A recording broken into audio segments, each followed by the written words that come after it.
Your loved ones haven't left you. They're just waiting for you. Losing someone you love can feel final.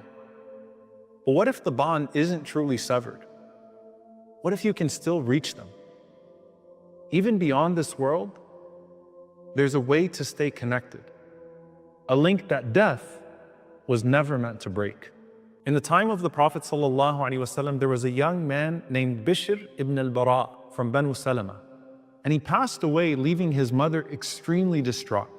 So she comes to the Prophet ﷺ and she says, Ya Rasulullah, those of Banu Salama who continue to die, can I send greetings to my son Bishr with them?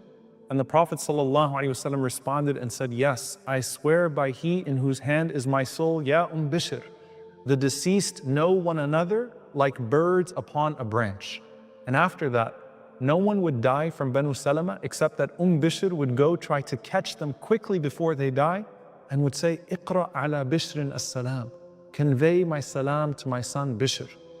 I always tell people who lose their loved ones, think of yourselves merely at a station and your loved one has gone one station ahead. They just don't have phone service, so you can't call them, but they're waiting for you, inshallah. And you do actually still have some form of connection to them.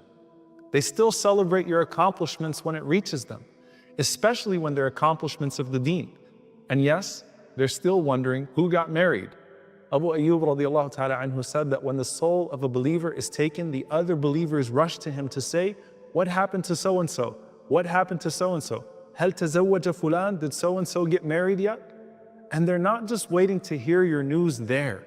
They're still enjoying your visits here. Al-Fadl ibn Muwaffaq, rahimahullah, who actually was the cousin of Sufyan ibn Uyayna, rahimahullah, he said that when my father died, I became extremely sad. And I used to visit his grave every day, but then as time went on, I started going less frequently. Then one day, I went to sleep after sitting at his grave, and I had a dream in which I saw my father's grave split open. And it appeared as though he was sitting alone in his grave, wrapped in his shroud, showing the signs of the dead. So I began to weep when I saw him. And he said, Ya bunayya, ma abta'a bika anni, my son, why have you stopped coming to see me? So I replied, you know when I visit you? And he said, I know every single time you visit me. And when you used to visit me frequently, I would be comforted by your presence and I would be delighted by it. And he said, even my neighbors in the graveyard would feel joy because of your dua. And even if you can't visit, your du'as and your deeds for your loved ones are far greater than any gifts you could have given them in this life. You were given life in the womb of your mother, and now you can give life to her grave with your dua. It may be that your father once furnished your home here, and now you can furnish his home there with deeds on his behalf. And just as your parents used to spend everything on you, now you can spend on them too. And if they could speak to you, that's all they would ask for. Aisha radiallahu anha says that a man came to the Prophet sallallahu alaihi wasallam and said, my mother passed away. And I believe that if she could still speak, she would give charity. So can I do so on her behalf? And the Prophet sallallahu alaihi wasallam said, of course. And this isn't just for your parents, but for all of your loved ones.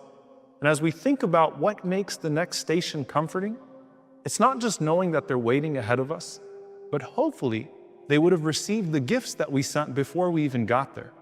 And for the one who had no believing family waiting at that station, you will still have the best of the family that you chose in their place. The Prophet ﷺ and his Sahaba, who are now your new family. Which, by the way, do we get new family in the Barzakh? One of the du'as that we make for the deceased is, وَأَبْدِلْهُ دَارًا خَيْرًا مِنْ دَارِي وَأَهْلًا خَيْرًا مِنْ أَهْلِي وَزَوْجًا خَيْرًا مِنْ زَوْجِهِ. Replace him with a home better than his home, with a family better than his family, and with a mate better than his mate. Mullah Ali Qari rahimahullah says that family here means that these are the unique companions of the Barzakh. Other scholars said that this isn't a replacement of the individuals, but a replacement of any tensions or bad character that remains back in this dunya. So basically, a family reunion without all the family drama that consumes so much of our joy in this life. And other scholars say it's all the old and new family that we expect in our new homes in Jannah bi'idhnillah. In any case, your relationship with those you love doesn't end with their departure from this world. Every dua, every act of charity, every moment that you dedicate to their memory is a lifeline that transcends the grave. You can still be their light, their support, and their connection to what's coming next.